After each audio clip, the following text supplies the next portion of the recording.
Hey guys, what's up, it's Drew here, and today we're going to be taking a look at the new Redrix Claymore pulse rifle. Now, of course, this is the pulse rifle that's been really hyped up to have some insane perks on it that you can only obtain by playing in the new ranked competitive playlist and reaching rank 3. I apologize for not having uploaded any videos of the new DLC, but the reason being is because myself and my friends, including CammyCakes and more, set out basically to go on an insane grind and get this gun as soon as possible. But now we have the weapon and here we are, so I'll be breaking it down for you as best as I possibly can and giving you my opinions on it having used it. In the gameplay, I do have a mix of mouse and keyboard gameplay from Cammy, just insane gameplay. Check out his channel, link in the description if you want to see more of this gameplay of the Redrix Claymore. Otherwise, I do have my own controller gameplay here as well. So, sorry about the talking, let's get right into it. So first and foremost, as always, we're going to start by talking about our Archetype. This is a high impact pulse rifle, fires at 340 RPM with 33 impact. It deals about 29 damage to the head and 18 damage to the body, and this results in a 1.07 optimal time to kill, so that's with 6 crits and 1 body shot, and a 1.67 base time to kill, taking 11 body shots. In terms of its more average time to kill, you can expect to be getting a 1.13 second time to kill with 4 crit and 4 body, or even just a 1.2 second time to kill with only 3 crit and 6 body. And this is what's really nice about the high impact pulses. They may have a slower rate of fire, but they have some really good average times to kills that only takes like 50% or less headshot ratio for a pretty decent time to kill overall. And the other thing is that if you're going for an optimal time to kill, these pulse rifles I think are the only ones in the game that actually kill on the first bullet of the last burst, which means over the course of 9 bullets or 3 bursts, you can miss 2 of those shots, 2 bullets. And in terms of going for 3 burst kills, which is the ideal with this weapon, you only need 1 headshot burst and 2 body bursts, aka 3 crit 6 body, to land that, and it's totally possible to do this on a regular basis. Moving on now to our perks, we have our barrel options. First, this is actually the only place of choice you're going to get on the weapon. Firstly, we have chambered compensator. This increases your stability, moderately controls recoil, and slightly decreases your handling speed. Corkscrew rifling is our second option, which slightly increases range, stability, and handling. And lastly, we have polygonal rifling, which increases stability. On the Claymore, we have what would be 2 trait perks. Firstly, Outlaw, so precision kills greatly reduce your reload time, and then the big one, Desperado. Reloading while Outlaw is active increases your rate of fire. So let's try and break down these perks a bit here. So Outlaw lasts give or take about 5 seconds. And of course what it does is on your precision kill, it makes the reload incredibly insanely fast.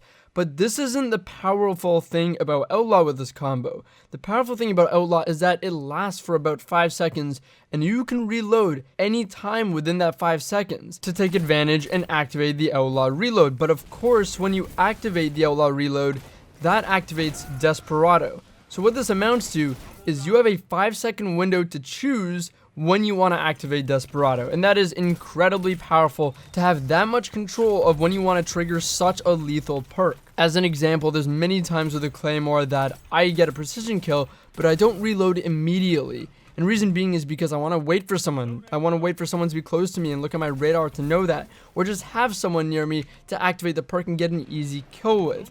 Or maybe I'll be in a gunfight, I kill one person, I dodge, and I use the new exotic for the hunter to gain my health back when I dodge, then I reload. Now I have full health and a fast rate of fire with Desperado and high impact to go with that. That's just an insane combo. So really think of the other things you can do with that. A Devour Lock can devour and get its health back and get ready to feed with Desperado at the same time. You can throw a nade at someone. You can put up a Titan barricade. There's just so much you can do when you have that much control over when you activate a perk like this. So let's talk about the Desperado perk on its own for a second. So this increases the RPM of this 340 pulse up to 540 RPM, which is the fastest rate of fire for a pulse rifle, but it maintains the same impact, which is absolutely insane. So it doesn't modify damage output, doesn't give it more, doesn't give it less, and it still requires a headshot kill for Outlaw to activate it. But the plus side is that it lasts for 7 seconds, which is a long time for a lethal perk like this, even more than kill clip. And headshots continue to activate Outlaw, so if you get a headshot on someone else, you can just reload Outlaw and Desperado again. which leads to, of course, to a longer Desperado duration as a whole. The Desperado perk didn't have a timer on it, which was an interesting design choice. I feel like it has sound cues instead to tell you when the perk's about to be over or approaching the end of its duration, so I suppose that's alright as well. Let's talk about what everyone really wants to know though. What's the time to kill difference? So this changes the time to kill to a 0.6 second time to kill. Optimal time to kill. Of course, taking the same amount of shots, so 6 crit, 1 body, and a 0.97 base time to kill. That is insane. You cannot hit a single headshot and hit only body shots and still get a sub 1 second time to kill. And of course, you can see in the gameplay what that exactly looks like. So when you activate this perk, you have an insane potential time to kill. You can roll through people, and remember, you have a lot of control of when you want to take advantage of this perk because of Outlaw's duration. It is just an insane perk combination. I think it's just as simple as that. Let's address what might be on everyone's mind though. How does this stack up to kill clip? Well, because Outlaw lasts for a good amount of time, like I mentioned, and Desperado's tied to Outlaw, this gives you a lot more control, like I said many times, of when you decide to activate the perk and how you can really extend its duration, whereas with Kill Clip, you only have about a second or so to reload it and activate it. Otherwise, the duration Desperado is active for is longer than Kill Clip. Of course, it's 7 seconds. That's a ton longer, which allows you to push and search for engagements, which is really powerful. You can search out those engagements to get kills with it, rather than depending on your next engagement to just be lined up for you already.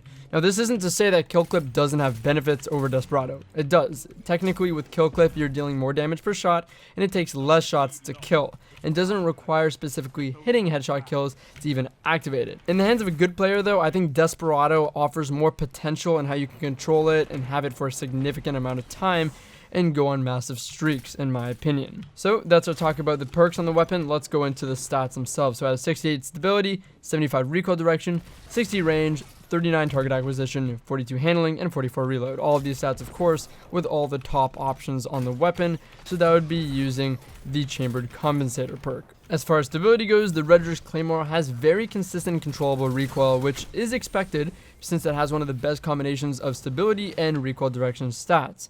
Each burst didn't have a whole ton of kick, and landing complete bursts to the head was very possible even with a controller. The recoil didn't seem to at all impede my ability to land headshots regularly. Chambered Compensator improved the recoil direction as it acts as a free counterbalance mod or kinetic counterbalance mod, and I found the recoil to be consistent with it equipped. You could slightly boost this ability with some of the other barrel mods, but I don't believe they made enough of a noticeable difference. I found that using a kinetic counterbalance mod in every scenario was beneficial, even on top of Chambered Compensator, because it made the bullets and the burst less random and feel almost entirely vertical, which of course made it easier to land headshots, and then that gets you to activate Desperado. Now moving on to range, although it doesn't have a fantastic range stat compared to the other high impact pulses, it still felt like pretty sufficient overall, plenty sufficient, especially combined with its great stability. I rarely felt like I was at a disadvantage at range, and shots generally registered quite well the majority of the time.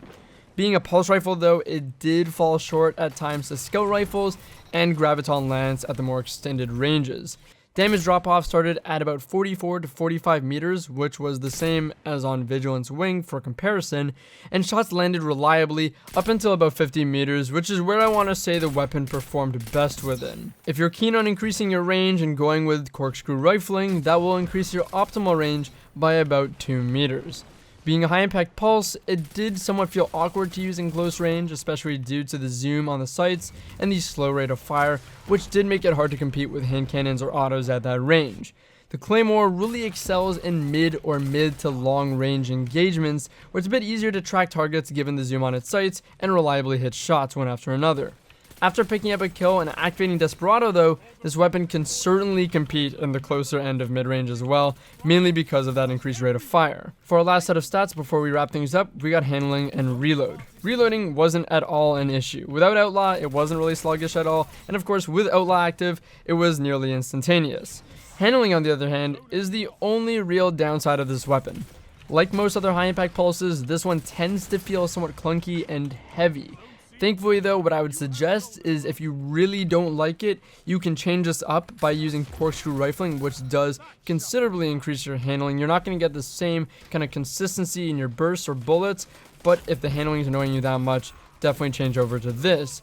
And on top of it, in terms of Masterworks Suggestions, I would most certainly, first and foremost, go for a handling masterwork on this weapon, no matter what. I think handling is really the only weak point of this weapon, and I definitely suggest improving it with a masterwork.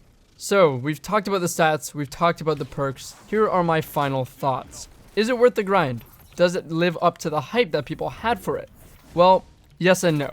It totally depends on what you were expecting out of this weapon. And if you're thinking that this is going to be the be-all and end-all of weapons, the best of the best, the true OP reward for ranked play, then you're going to be disappointed.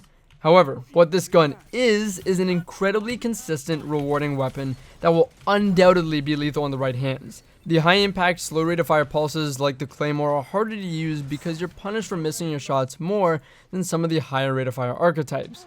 That being said, this weapon gives you all the tools to be very accurate with its top tier stats and does an incredible job of rewarding you with debatably one of the best, most lethal perk combinations in the game right now, which allows you to continuously roll through players. This weapon stands out in Destiny's weapon pool because it's one of the few weapons that have a mix of great stats and even better abilities with great synergy between each of its perks. So guys, that's all I have to say really about the Redrix Claymore. I hope you guys enjoyed the video. I definitely suggest hopping into competitive. Even if you think you're not good enough or it's not possible, make this a goal. Play some competitive, try it out. It's a lot of fun, and I think this gun is so attainable. It is definitely within reach for all kinds of players. Use it as an end game goal, and I really suggest going for it because it's a great gun for PvP and even for PvE, like with DPS and controlling ads. It's just a fantastic gun overall. And again, I suggest trying to go for it. So you may have seen at the beginning of the video that we are doing an emblem giveaway. This is for the Bungie Foundation Heart Emblem, and all you have to do to enter is subscribe and turn on notifications and comment with your Xbox Live, PSN, or Battle.net so I know how to contact you if you win. We'll be giving away the emblem a month from now. Anyways, guys, hope you enjoyed the video. Hope you enjoyed the review. As always, thank you so much for watching. It's been Drew here today. I'll catch you guys later.